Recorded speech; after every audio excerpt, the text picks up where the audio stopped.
As soon as you finish taking your test today, we're going to start preparing for your lesson for tomorrow. If you'll turn in your literature books to page 46 and then open up your Google Drive, we're going to create a new Google document to record your answers from page 46 and page 47. The first thing you should always do when opening up a new Google document is to title it. We're going to title it Lit because this is your literature book, pages 46 through 47, and then your first and last name. The top of the document, let's get into the practice of putting our full name, date, class hour, and assignment.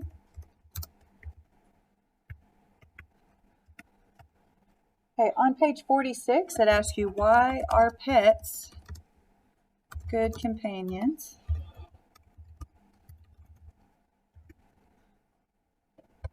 Looks like my spelling's getting away from me.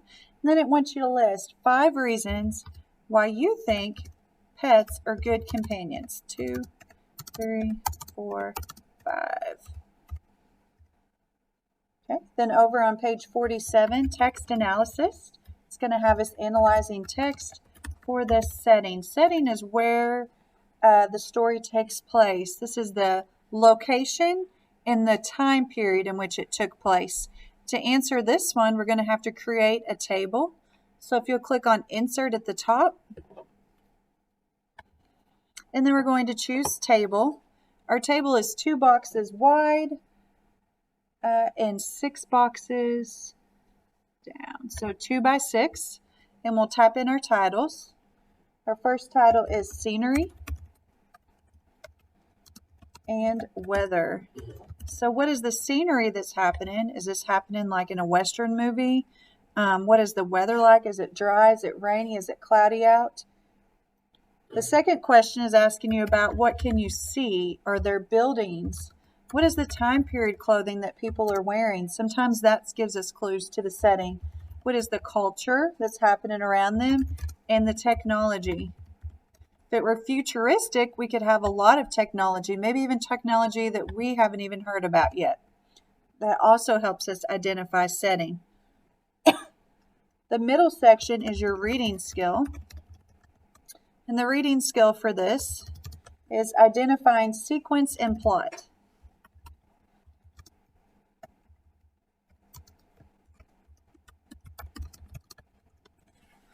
Okay, the order in which the plot happens matters. A lot of times it's listed first, this happened, then this happened, then next or later.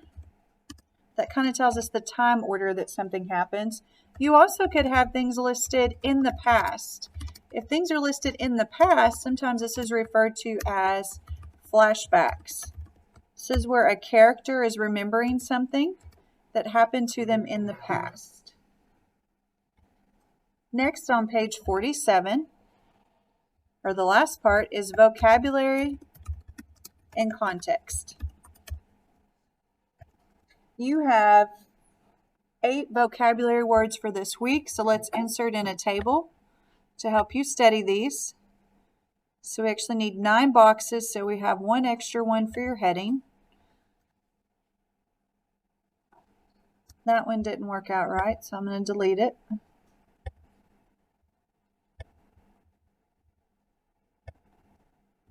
Undo.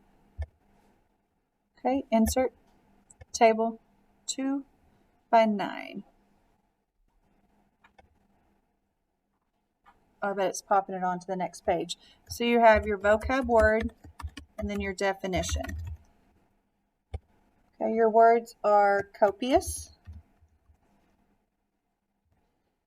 disembodied, evasive,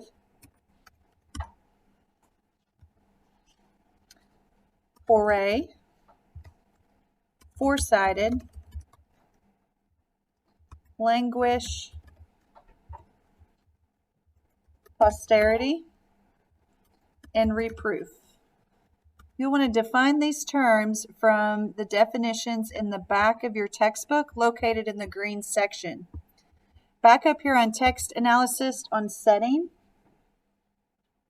As you read, it says for you to, as you read, note these and other details about where and when the story takes place. So you're listing details about the scenery and weather, and details about the buildings, clothing, culture, and technology. So you'll answer text analysis and reading skill as we're reading. So I'm going to put those in bold just so I know that I need to address those as we're reading. The questions you're answering today are why are pets good companions?